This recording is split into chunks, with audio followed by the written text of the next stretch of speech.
Hello po, magandang hapon po mga kamisyon. Ngayon pong hapon, ngayong alas 4 ay meron po kaming krusada o pagpapasyon doon sa kabilang kanto. Pero dito din po sa subdivision ng Townsville. Okay, tara po. So yan, tayo na po. Pero maglalakad lang po tayo. Dahil nga po sa sobrang init kaya tayo ay nakapayong. Yan. Ganito talaga ang panahon ng pagpapasyon, mainit. Pero ito ay isa lamang sa mga sakripisyo natin. Yan. Yung ating mga kasama ay naghihintay na doon sa kanto, sigurado yun. Sino inaantay niyo? Ako lang? Ba't kayo naka-yelo? Bakit? Trip namin. Uniform. O, magay muna kayo sa aking vlog. Wow! Ayaw pa pero nakakawa. Ay, Nay, sama kayo. Sama kayo. Sama kayo. Saan? Okay. Sige. List na kami. Yan ang mga magdarasal, kainitan, nakapayong ang lahat. Ayan na at kami po ay naglalakad na. Papunta sa aming pagpapasyonan. Oh, nagtago na naman si Cheryl. Dakil. Ganda-ganda nga ang liwanag. Yubi. Yubi. Yan. Nandito na po kami kina Ate Edith na bahay. Dito na po kami. Wala si Ate Connie. Wala. Ay, ang araw ay nagpapakitang tunay. Yan, nandito na. Papasok na po tayo sa bahay ni Ate Edith. Wow, may tindahan si Ate Edith. Ay, nandito na. Hello po. Ayan, ang mayari si Tata. Hello po. Ayan, nandito na para kayo. Hi, Ate Edith. Nasaan ang mayari? Yan, naka-ready na. Dito na pala si Ate Amy. Kaya, gusto ko sa may electric fan. Pwede ka ako dito? Oo, natawag ako. Ay, dapat may dala kayong Bible. Asan ang Bible niyo? Lagay niyo lagi dyan sa altar. May Bible po dito.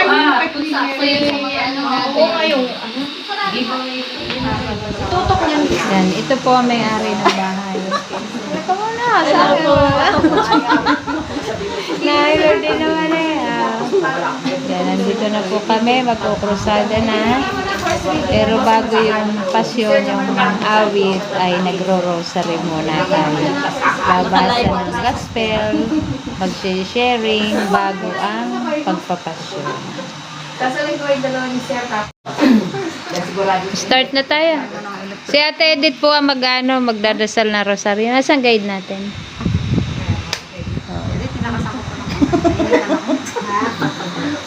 Hindi, ano na lang, ikaw na lang yung kami bubasa ng Yes. Sige kayo na lang, Miss TV. lagi ng Maria sa Oh, ikaw daw magdadasal na. pangalan ng Ama, Santo. Nasampalataya ako sa Diyos na makapangyarihan sa lahat na may gawa ng langit at lupa. Sumasampalataya naman ako kay Jesucristo, isang anak ng Diyos, Panginoon nating lahat.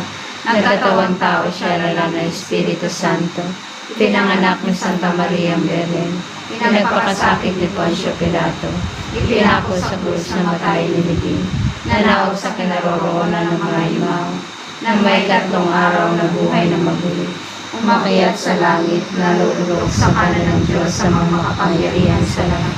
Doon magmumula paririto at hukom sa nangabubuhay at mamatay na tao. Sumasampalataya man ako sa Diyos Espiritu Santo, sa banal na simbahang Katolika, sa kasamahan ng mga banal, sa kapatawaran ng mga kasalanan, sa pagkabuhay ng paghiling na matay na tao, at sa buhay na walang hanggan. Amen. Maraming sumasalamat ka sa naging mo.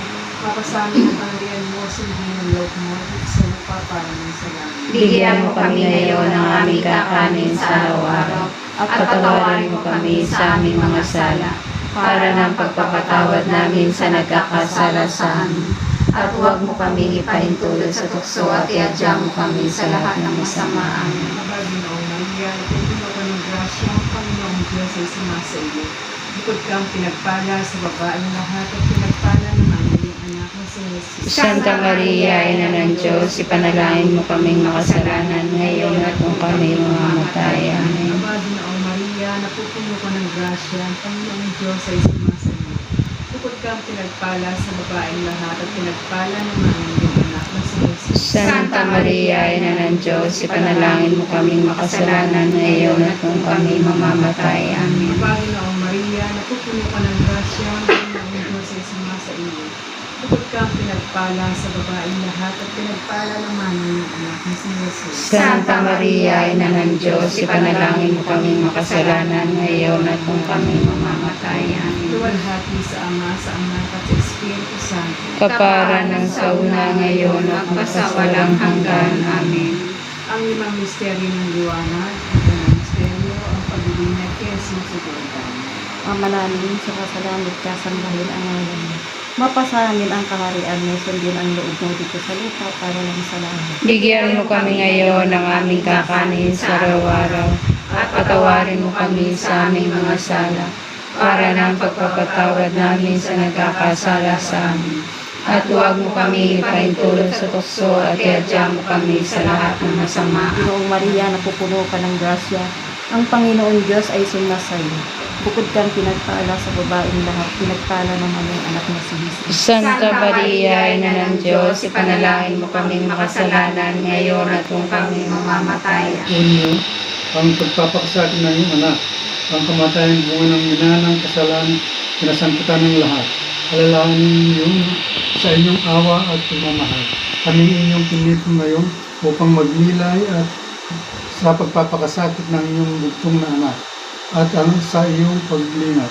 Gawin ninyong banal kaming lahat, pagkalog ninyong at pagindapating tularan namin ang kanyang ulirang pagkamatiisin at makabahagi sa pagkabuhay niyang manunod. Nilip po namin ito sa pamamagitan ni Yesu Kristong aming Panginoon, na bubuhay at nag-ahari kasama ninyo at ng Espiritu Santo magpasawalang hanggan. Amen.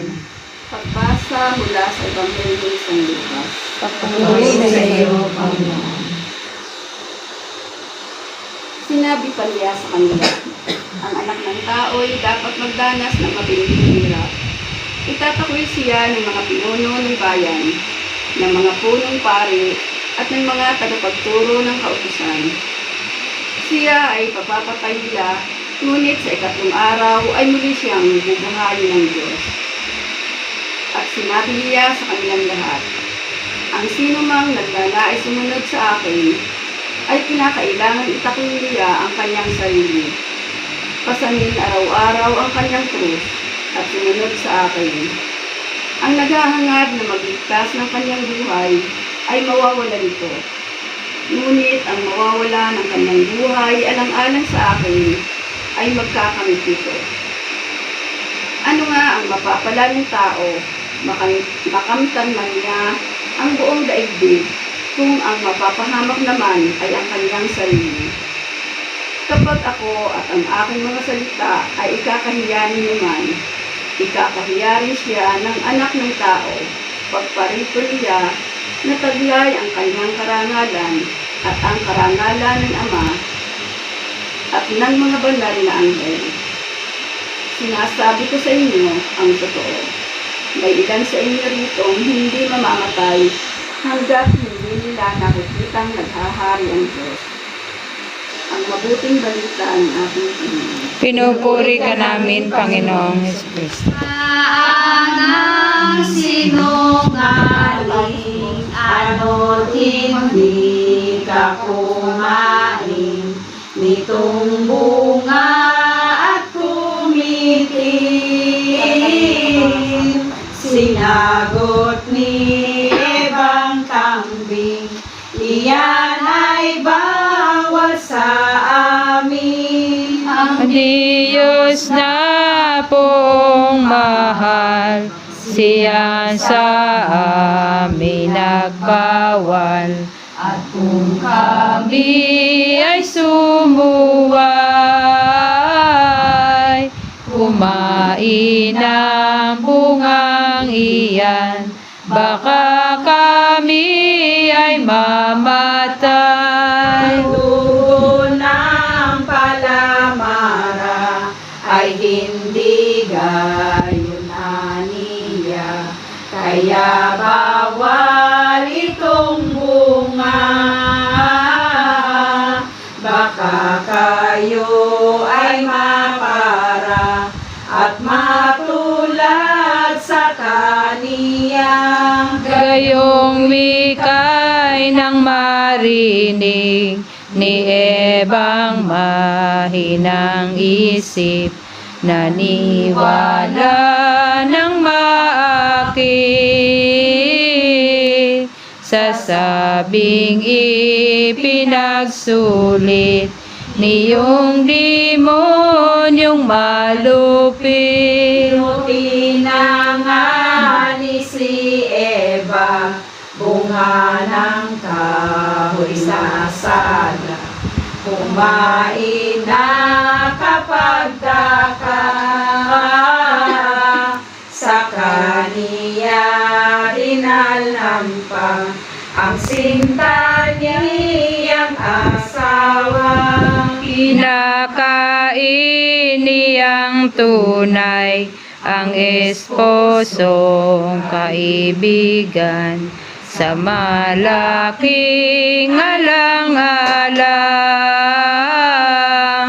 at dalang sinta ni Adan kay iba't hindi sumuway. Nang makakain matapos ang mag-asawang sing-iro, doon nila napanood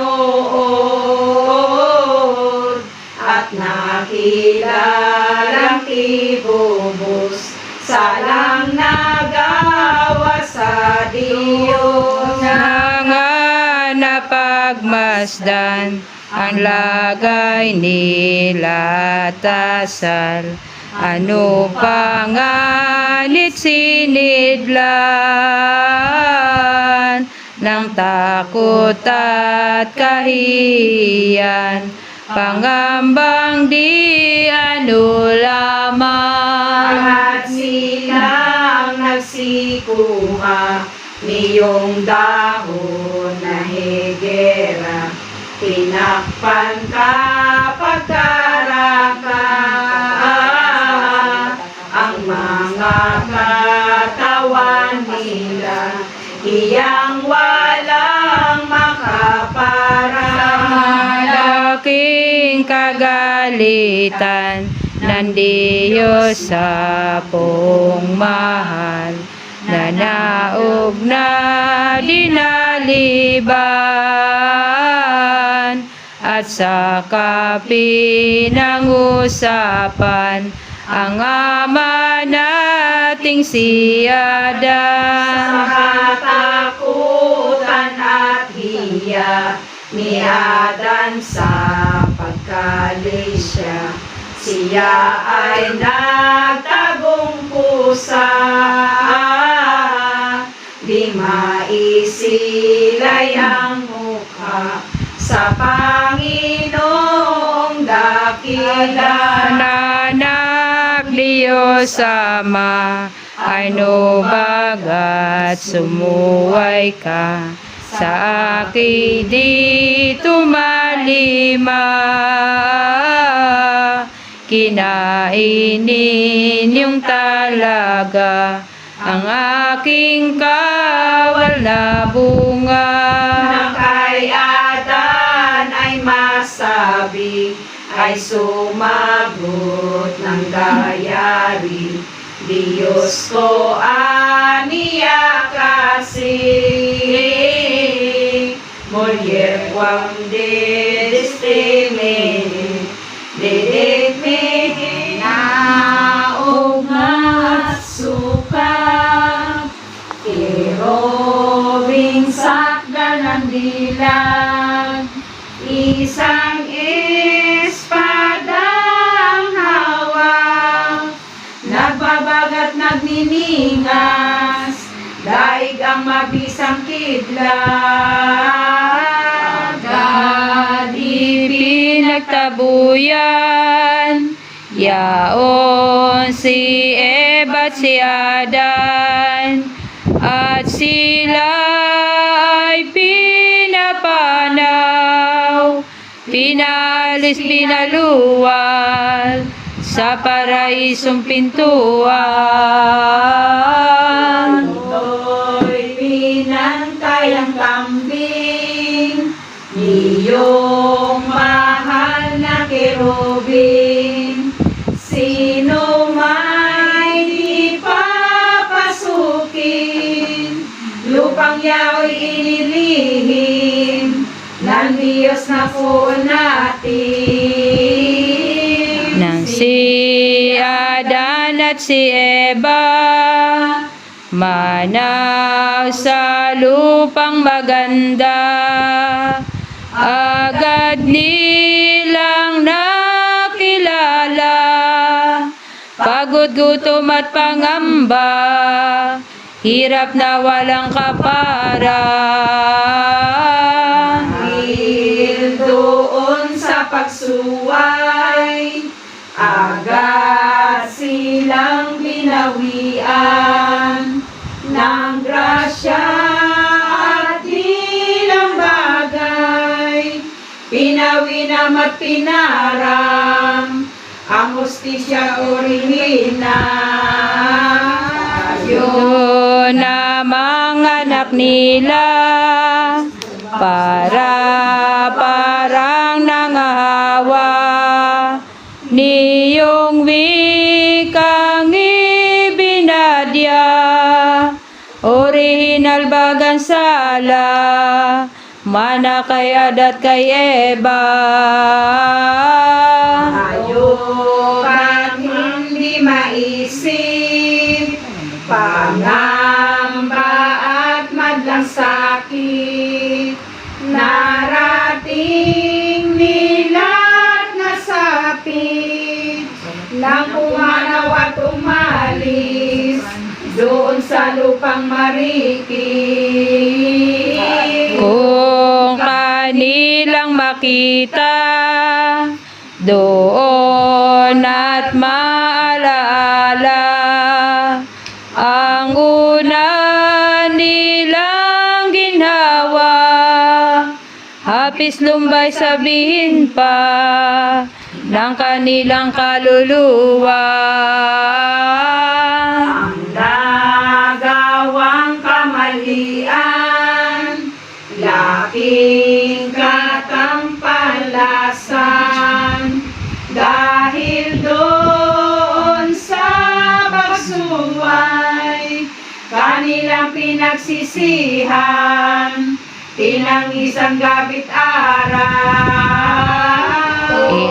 Si Adat at si Eva ay nakanak ng dalawa, nalalangin para si Cain ang una-una, si Abel ang pangalawa.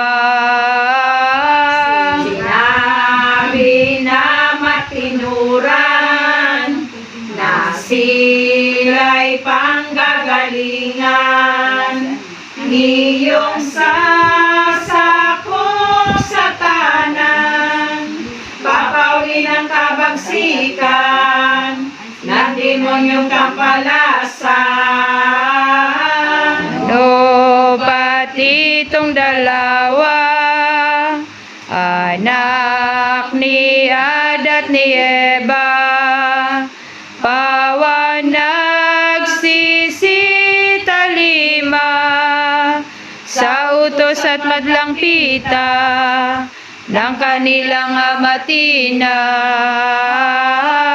Nang lumakit magkaisip ang dalawang magkapatid, Sila nga ay nangagbukid at naghanap na masakit sa ama't inay pag-ibig. Dungay sa kainggitan, dalang kapanagilian, ni Cain lilot sukaban, si Abel agad pinatay sa gitna ng kabukiran. Kung tunay na kapatid ang sumisigaw sa langit, ang hinging ipinilit, gantihing huwag malihis ang kakaniyang malupit. Dungay sa kainggitan, nitong lilong nakamatay, sila'y di pinagsisihan, umalis na nga't pumanaw, gumalagala sa parang. Kayangat ang napagsapit nitong si Cain malupit, ang hininga ng kapatid, kaluluwa'y ibinulit sa balong kasakit-sakit. Ikatlo baga bilang anak ni Eva at Adan, ay si Seth nga ang pangalan, mabait magandang asal, masunurin sa magulang. Ngayon ay ang dapat tayo'y maniwala at sukat sa Diyos haring mataas na awat na habag sa sakit na tinatira. Dahilan sa sala niyong si Ad at si Eva, nagkatawang tao ng mahumina ng maging inang ikalawang persona. Sa kaanak Tinagulang ni David, propetang mahal, si San Joaquin ay lumitaw bilang kaapu-apuhan ng patriarka si Abraham. rin at iniiba bilang kaanak niya, ang buong Bireng Maria na totoong maging ina niyong sasakop sa sala. Kahit baog at matanda, si Santa Anang dakila, naglihi at nanganak nga isang babaeng mistula, dikit nawa lang kamukha. Sa nalubhang maganda, sadyang mabangong sampaga, ang anak ni Santa Ana, yaong nga agiliba, ang Bireng Santa Maria. Yaong Mariang pamagat, bituin sakdal ng dilag, ay siyang nagliwanag sa tanang nagsisiliyag sa kalautan ng dagat.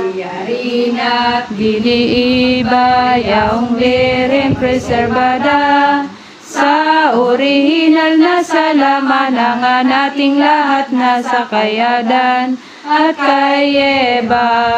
Sumipot na tumambak sa bituin sa dagat, Maria sakdal ng palad daw ang hindi hamak-hamak na Santisima Trinidad.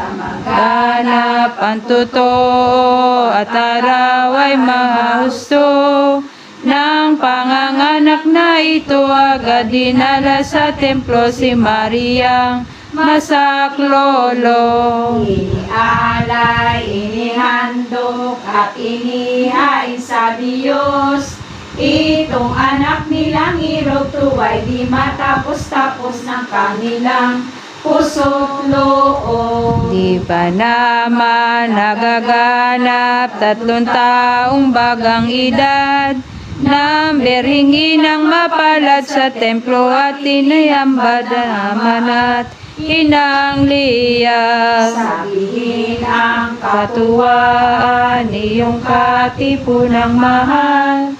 Nasa templo'y tumatahan ang makita at matingnan si Mariang malimtiman.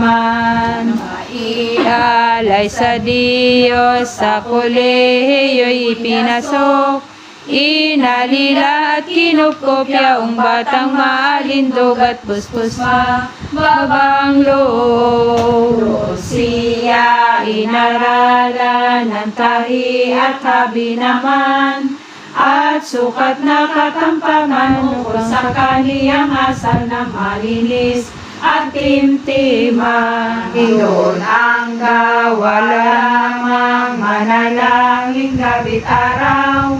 Nang dalagang karamihan ano pat siyang huwaran sa kolehiyo'y napipisaw. Pagkat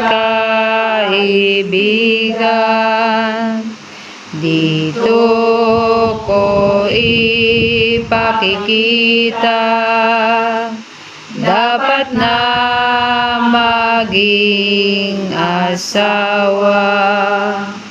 Tambing ipakilala, magkalaga sumama. Dapat na maging asawa, tambing ipakilala, mag-alaga at sumama. Sana kung kay Maria. Idinudulog ko po sa inyo na pagkalooban kami ng magandang kalusugan at kalakasan ng katawan at huwag hayaang magkaroon ng hadlang para magampanan namin ang aming mga gawain sa bawat araw, lalo na ngayong panahon ng Kwaresma. Nawa po kaming lahat ay hindi makalimot na maglaan lagi ng oras para sa iyo. Manalangin tayo. Diyos naming mapagmahal, kami inyong dinggin. Panginoon namin Diyos, patnubayan mo po ang araw na ito sa aming lahat upang magampanan namin ang aming sariling tungkulin. Bigyan mo kami ng gabay at pagkalinga sa pagtupad ng aming mga gawain. Manalangin tayo sa Panginoon. Diyos naming mapagmahal, kami inyong dinggin. Panginoon namin Diyos, patnubayan mo po ang araw na ito sa aming lahat upang magampanan namin ang aming sariling tungkulin. Bigyan mo kami ng gabay at pagkalinga sa pagtupad ng aming mga gawain. Diyos naming mapagmahal, kami inyong dinggin. Panginoon, hinihiling ko po sana bigyan kami lagi ng kalakasan ng katawan at ilayo sa anumang panganib. Ito ang aking samot dalangin, pangalan ni Jesus. Diyos naming mapagmahal, kami inyong dinggin. Ama namin, sumasalangit ka, Sambahin ang ngalan mo. Mapasa amin ang kaharian mo, sundin ang loob mo dito sa lupa para nang sa langit. Bigyan mo kami ngayon ng kakanin sa araw-araw at patawarin mo kami sa aming mga sala para nang pagpapatawad namin sa nagkakasala sa amin. At huwag mo kaming ipaintulot sa tukso at adya mo kami sa lahat ng masama. Amen. Ama namin nasa langit, kailan may di ninyo ipinagkait ang inyong pag-ibig sa aming inyong mga anak. Sa halip, ibinigay po ninyo sa amin ang inyong bugtong na anak upang ganap na makamit ang inyong pag-ibig at kami inyong makabahagi sa langit. Hinihiling po namin na nawa ang aming buhay at lahat ng aming mga hangarin ay laging matuon sa pagkakamit ng bagong Jerusalem sa langit, sa pamamagitan ni Jesucristo na nabubuhay at naghaharing kasama ninyo at ng Espiritu Santo magpasawalang hanggan. Amen. Pagpalain nawa tayo ng makapangyarihan at mahabaging Diyos, Ama at Anak Anak at Espiritu Santo. Amen. Bumayo tayong mapayapa, mahalin at paglingkuran ang poong Diyos sa ating kapwa. Salamat sa Diyos. Ayan mga kamisyon, pagkatapos po ng aming krusada o pagpapasyon ay aming dinalaw si Ara dahil bagong anak. Ito po ang kanyang baby boy. Ayan. So tulog na tulog ang baby. Ayan. Kapapanganak lamang po niyan, mga 3 days pa lang po yata o 4 days. Yan. So yan, at bago ang lahat, dinalaw namin muna ang magmami. Wala ang Lola G, kaya nagtututor daw po. So kaya konting kwentuhan, tawanan, yan, istoryahan kung anong ginagawa ng magmami. Okay, thank you and God bless po.